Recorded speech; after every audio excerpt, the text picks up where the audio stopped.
आँखों में नींद बहुत है पर सोना नहीं है। दोस्तों, आँखों में नींद बहुत है पर सोना नहीं है, यही टाइम है दोस्तों पढ़ाई का, क्योंकि इसे खोना नहीं है। ठीक है, इसी के साथ good morning, welcome back to Anant Parmar classes. और मेरा नाम है श्याम। आज हो गई है 7 मार्च, और 7 मार्च से बनने वाले महत्वपूर्ण जो करंट अफेयर्स है उनके बारे में हम डिस्कस करेंगे, और उनसे बनने वाले महत्वपूर्ण क्वेश्चनों के बारे में हम डिस्कस करेंगे। तो चलिए शुरू करते हैं पहले क्वेश्चन से। अंतर्राष्ट्रीय आपराधिक न्यायालय के मुख्य अभियोजक ने फिलिस्तीनी क्षेत्रों में कथित युद्ध अपराधों की औपचारिक जांच शुरू की है। वो अंतर्राष्ट्रीय आपराधिक न्यायालय है, वो किस शहर में स्थित है? इसका आपको लगाना है राइट आंसर। तो आप क्या लगाएंगे? फटाफट लगाइए, इसका राइट आंसर क्या आएगा? तो इसका राइट आंसर आएगा जो ऑप्शन बी है, द हेग। ठीक है, नीदरलैंड में जो द हेग है उसमें इसका जो अंतर्राष्ट्रीय आपराधिक न्यायालय है उसका मुख्यालय है। अब अंतर्राष्ट्रीय न्यायालय है तो इसकी बात कर लेते हैं। इसकी जो नीदरलैंड है इसमें इसका मुख्यालय है, और नीदरलैंड कहाँ पर है? तो एम्स्टर्डम में है। नीदरलैंड के द हेग में है, तो नीदरलैंड की राजधानी एम्स्टर्डम है, और ये यूरोप में स्थित है। अच्छा, इसकी स्थापना 3 अप्रैल 1946 को हुई थी। ये मोस्ट इंपॉर्टेंट है, इसको याद रखना है आपको। और इसमें न्यायाधीशों की संख्या 15 होती है। ठीक है, और इनका कार्यकाल 9 वर्ष का रहता है। इनमें 2 भाषाएं चलती है, एक तो फ्रेंच चलती है और एक इंग्लिश चलती है। ठीक है, ई और एफ याद रखना आपको, ये 2 भाषाएं चलती है। ठीक है, और इसके जो वर्तमान जो न्यायाधीश है वो कौन है? तो इंटरनेशनल चीफ ऑफ जस्टिस के जो वो है दलवीर भंडारी। ठीक है, जो कि भारत के ही हैं। ठीक है, ये आपको याद रखना है, मोस्ट इम्पोर्टेंट है, दलवीर भंडारी। और ये 2012 से 2017 तक का कार्यकाल था, लेकिन इनका अब 2017 से 2022 तक का कार्यकाल है। ठीक है, मोस्ट इम्पोर्टेंट है, याद रखना। और अधिकतर जो मुख्यालय मिल जाते हैं आपको जेनेवा में मिल जाएंगे। ठीक है, इसके अलावा देख लेते हैं नेक्स्ट क्वेश्चन। तो निम्न में से किसने मुफ्त फास्ट टैग जारी करने के लिए आईडीएफसी फर्स्ट बैंक के साथ साझेदारी करने की घोषणा की है? तो किसके साथ की है? इसका आपको लगाना राइट आंसर। तो क्या आएगा इसका? तो इसका राइट आंसर आएगा एको ड्राइव। जो कि एको ड्राइव है उसको जो मुफ्त फास्टैग जारी करने के लिए आईडीएफसी फर्स्ट के साथ इनने साझेदारी की है। ठीक है, अब इसके बारे में जान लेते हैं इंपॉर्टेंट बातें।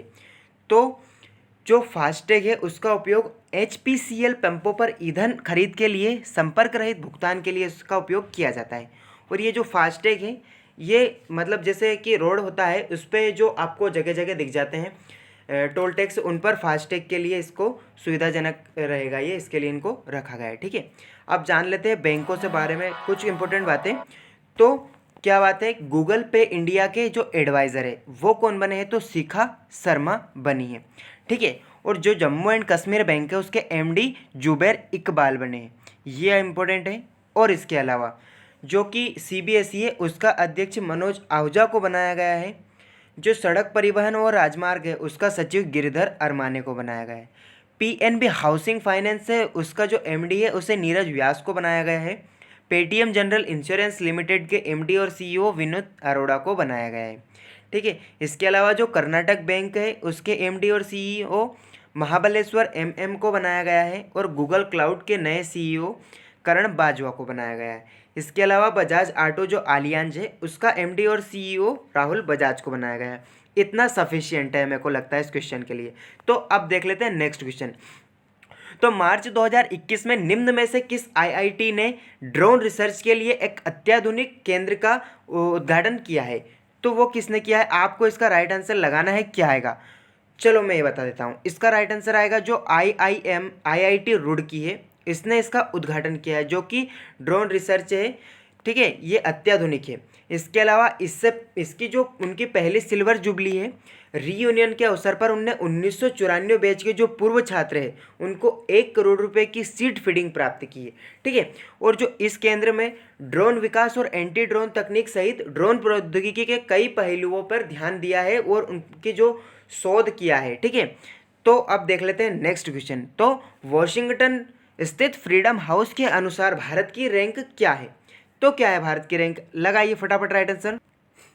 इसका राइट आंसर आएगा जो है कि ऑप्शन सी 88, इसका राइट आंसर है। ठीक है, पहले स्थान जो है कि भारत का 83 था, और जो 213 देश है, 212 देश, उसमें से भारत का स्थान 88 रहा है। ठीक है, अब इसके बारे में जान लेते हैं। तो जो वॉशिंगटन में फ्रीडम हाउस है, उसमें आंशिक रूप से मुक्त घोषित करके जो स्वतंत्रता स्कोर है वो जारी किया है, और इस स्कोर में 71 से घटकर 67 रह गया भारत का स्थान। जहां 100 मुक्त स्वदेश है, उसमें 211 देशों में 83 से गिरकर 88 इसका स्थान हो गया है। ठीक है, दुनिया में सबसे मुक्त देश 100 के स्कोर के साथ होते हैं, जैसे फिनलैंड, नॉर्वे और स्वीडन, जबकि सबसे कम मुक्त तिब्बत और सीरिया है। ठीक है, ये आपको याद रखना है। अब वॉशिंगटन डीसी की बात आई है, तो ये कहाँ पर है? अमेरिका में। तो अमेरिका की बात कर लेते हैं।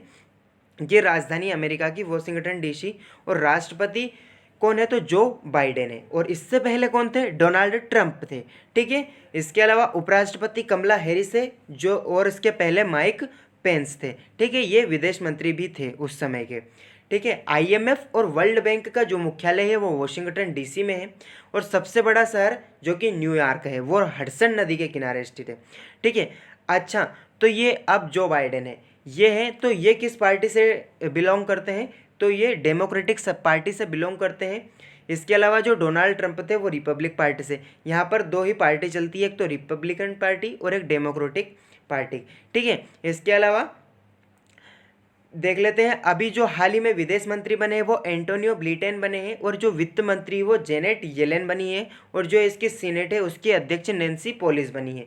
ठीक है, इसकी जो सीनेट है उसमें 50 सीटें होती है, और हर सीट से 2-2 उम्मीदवारों का चयन किया जाता है। ठीक है, आपको याद रखना है, मतलब कि 50 राज्य है और उसमें 2-2 सीटें हैं। ठीक है, अब देख लेते हैं नेक्स्ट क्वेश्चन। तो नेशनल बुक ट्रस्ट भारत द्वारा आयोजित वार्षिक नई दिल्ली विश्व पुस्तक मेले का कौन सा संस्करण 6 से 12 मार्च 2021 तक आयोजित किया जाएगा? अब इसका आपको राइट आंसर लगाना है, फटाफट लगाइए राइट आंसर क्या आएगा इसका।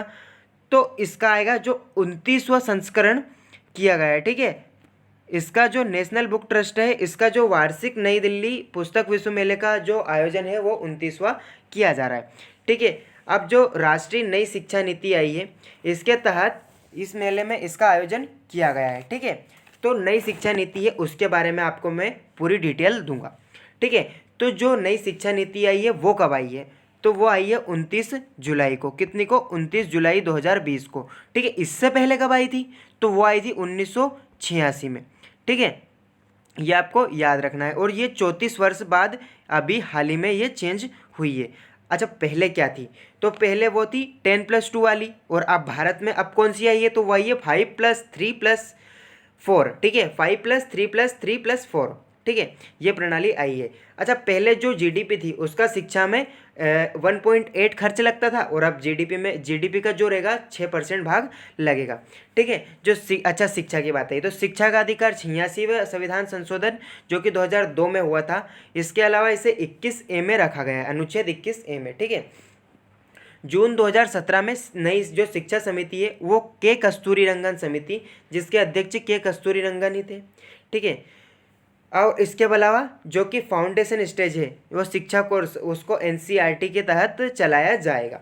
ठीक है, और जो 9वीं से 12वीं है उसमें सेमेस्टर सिस्टम किया गया है, और जो आईआईटी आईआईएम है उनमें भी संस्कृत भाषा पढ़ाने का प्रावधान किया गया है।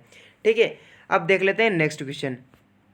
तो भारत और किस देश के साथ डिजिटल हैकाथॉन के दौरान 6 विजयी समाधान पेश किए गए हैं? तो वो किन के साथ किए गए हैं? लगाइए राइट आंसर क्या आएगा इसका।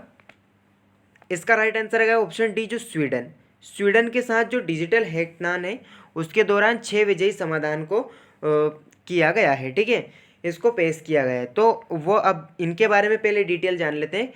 तो इसमें एक पैदल यात्री जो कि सड़क क्रॉस ओसिएट सिस्टम है उस पर सुपरफास्ट मॉडलिंग चार्जर पर इलेक्ट्रिक वाहनों को बुद्धिमान बैटरी प्रबंधन प्रणाली और स्मार्ट वाहनों के लिए CO2 कैलकुलेटर शामिल है। ठीक है, इतनी चीज़ें हैं, ये आपको याद रखनी है। तो स्वीडन इंडिया मोबिलिटी हैकाथॉन जो कि changing the way we move, यह कि 3 मार्च 2021 को हुआ है। ठीक है, अब ये कहाँ पर हुआ है? तो स्वीडन, ये भारत और स्वीडन के बीच। तो स्वीडन की राजधानी क्या है? स्टॉकहोम है, और मुद्रा स्वीडिश क्रोना है। अच्छा, यहाँ के प्रधानमंत्री कौन है? तो स्टीफन लोफवेन है, और यहाँ की जो संसद है उसका नाम क्या है? तो रिक्सडाग है। ठीक है, इसके अलावा स्वीडन में क्या इंपॉर्टेंट है? तो स्वीडन में नोबेल प्राइज़ मिलते हैं। ठीक है, नोबेल प्राइज से जो इम्पोर्टेंट बातें हैं वो हम जान लेते हैं। ठीक है, नोबेल प्राइज़ जो है कि कब से दिया जाने लगा, तो 1901 से नोबेल प्राइज़ दिया जाने लगा। और ये 6 क्षेत्रों में दिया जाता है, चिकित्सा, भौतिकी, रसायन, शांति, अर्थशास्त्र और साहित्य। ठीक है, पहले 5 क्षेत्रों में दिया जाता था, लेकिन छठवां भी जोड़ दिया गया, साहित्य। ठीक है, इसके अलावा सबसे पहले किसको दिया गया भारत का, तो ये रविंद्रनाथ टैगोर को दिया गया है 1913 में, साहित्य के क्षेत्र में दिया गया है। और सबसे नए जो कि अभिजीत बनर्जी को 2019 में दिया गया है।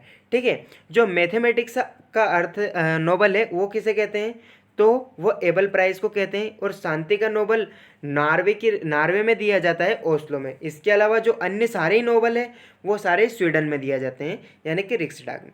ठीक है, इसमें राशि 1.1 बिलियन डॉलर होती है, जिसमें 175 ग्राम का सिक्का दिया जाता है। ठीक है, इसके अलावा सबसे ज़्यादा जो कि सबसे ज़्यादा नोबेल प्राइज़ पाने वाली सोसाइटी कौन सी है, तो वो रेड क्रॉस सोसाइटी है, जो हेनरी डुनेंट की।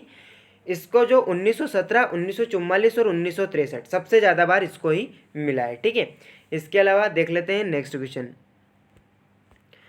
तो 4 मार्च 2021 को किस देश के राष्ट्रीय सुरक्षा सलाहकार ने नई दिल्ली का दौरा किया है, तो इसका आपको राइट आंसर लगाना है। क्या आएगा इसका राइट आंसर, तो इसका राइट आंसर है नाइजीरिया। ठीक है, नाइजीरिया देश के जो राष्ट्रीय सुरक्षा सलाहकार है, उन्होंने जो नई दिल्ली है उसका दौरा किया है। ठीक है, ये यात्रा एनएसए के स्तर पर भारत और नाइजीरिया के बीच पहली रणनीतिक और आतंकवाद विरोधी वार्ता है। ठीक है, ये द्विपक्षीय वार्ता है। ठीक है, अब नाइजीरिया आया है, तो नाइजीरिया की राजधानी क्या है, नियामी। ठीक है, अब बात जो सुरक्षा सलाहकार है मेजर जनरल बाबागना मोगुनो, ये आए हैं 4 मार्च 2021 को। अच्छा, ये तो नाइजीरिया के हो गए, लेकिन इंडिया के कौन है ये आपको कमेंट करके बताना है कि जो भारत के राष्ट्रीय सुरक्षा सलाहकार है वो कौन है। ठीक है, फटाफट कमेंट कीजिए। इसके अलावा देख लेते हैं, मार्च 2021 में अपने कैंप कार्यालय में एपी कैप चेक वेबसाइट और ट्विटर अकाउंट को किसने लॉन्च किया है, तो इसका आप राइट आंसर लगाइए, किसने लॉन्च किया है इसका राइट आंसर। अच्छा, मैं ही बता देता हूँ, इसका राइट आंसर आएगा ऑप्शन जो सी है, YS जगनमोहन रेड्डी, आंध्र प्रदेश राज्य के। इन्होंने ही जो है कि वेबसाइट पर एपी फैक्ट चेक वेबसाइट और ट्विटर अकाउंट को लॉन्च किया है। अब करते हैं आंध्र प्रदेश का पोस्टमार्टम। तो आंध्र प्रदेश की राजधानी क्या है, अमरावती। और यहाँ के सीएम कौन है, तो वो है YS जगनमोहन रेड्डी। और जो है कि अब इसके बारे में जो यहाँ के जो राज्यपाल है वो कौन है, तो चंद्रशेखर राव है।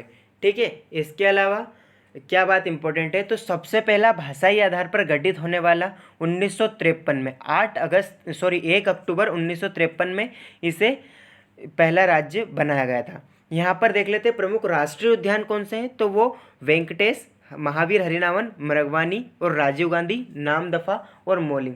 यहाँ पर इतने जो है कि राष्ट्रीय उद्यान है। और विधानसभा द्विसदनात्मक है, जैसे कि जिसमें विधान परिषद होता है वो विधानसभा जो है कि विधानमंडल द्विसदनात्मक होता है।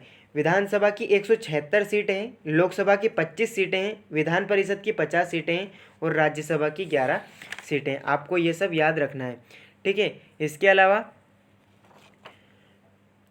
देख लेते हैं, तो 1 अक्टूबर 1953 को ये भाषाई आधार पर गठित होने वाला राज्य है। और ये इसको जो पोटी श्री रामल्लू है इन्होंने अनशन किया था, उसके बाद बनाया गया था। ठीक है, इसके अलावा देख लेते हैं नेक्स्ट क्वेश्चन। तो अमेरिकी राष्ट्रपति जो बाइडेन ने मार्च 2021 में प्रमुख प्रशासनिक पदों पर किसे नियुक्त किया है, तो इसका राइट आंसर आप बताएंगे, क्या आएगा, तो इसका उत्तर है चिराग बेंस और जो रोहिणी गुप्ता है, ये दोनों को ही अमेरिका के राष्ट्रपति ने 2021 में प्रमुख प्रशासनिक पदों पर आयोजित किया है। ठीक है, अब अमेरिका के राष्ट्रपति ने इनको किया है, तो ये जो चिराग बेंस है इनको आपराधिक न्याय के लिए राष्ट्रपति के विशेष सहायक के रूप में नियुक्त किया गया है। और जो प्रोनिता गुप्ता है इनको श्रम एवं श्रमिकों के लिए राष्ट्रपति की विशेष सहायक नामित किया गया है। ठीक है, इसके अलावा 2010 से 2017 तक चिराग न्याय विभाग के नागरिक रहकर प्रभागत में कार्यरत करते रहे हैं। ठीक है। So that is for today guys. आज के वीडियो में बस इतना ही। वीडियो पसंद आया तो लाइक करें, अपने दोस्तों के साथ शेयर करें, और ऐसे ही और अधिक वीडियोस देखने के लिए हमारा चैनल है आनंद परमार क्लासेस, इसको जरूर फॉलो करें। और अगर आप डिटेल्ड PDF चाहते हो तो हमारा चैनल टेलीग्राम पर आनंद परमार क्लासेस चलता है, इस पर आपको प्रॉपर डिटेल्ड PDF आपको मिल जाएगा, ठीक है। तो आपको अभी जाना है और ग्रुप को ज्वाइन करना है। So keep watching, keep learning and keep growing. Thank you for watching.